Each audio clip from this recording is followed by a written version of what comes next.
In this guide, I'm going to show you how you can archive games on your Nintendo Switch. Before we do get into this guide, make sure to like the video and subscribe to the channel with all notifications on. It really does help the channel and lets us know that you want more content like this. We'd greatly appreciate it. If at any point throughout this guide you did have any questions, just ask them down in the comment section below and we can help you out further. I'm going to be doing my best to reply to every single comment down there. Now, archiving removes the game software from your console to free up storage space, but it's going to keep your save data, essentially meaning that all of your progress will stay safe. And if you ever want to play the game again, you just got to re-download it. To archive a game, go down to System Settings and open it up from the home screen, and then scroll down and you're going to see Data Management on here.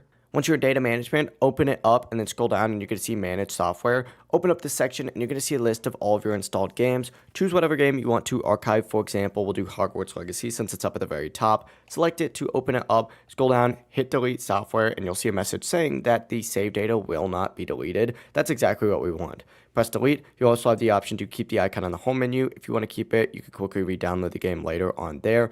But if you did keep the icon, you just got to tap on that game icon on your home screen again, and it's going to prompt you to re-download the game, and your save data will be there when it finishes installing. It really is as simple as that. If you guys did have any questions, just ask them down in the comment section below, and we can help you out further. I'm going to be doing my best to reply to every single comment down there. Before you do leave this guide, make sure to like the video and subscribe to the channel with all notifications on. It really does help us out and lets us know that you want more content like this. We'd greatly appreciate it. Have a great rest of your day, though. Peace.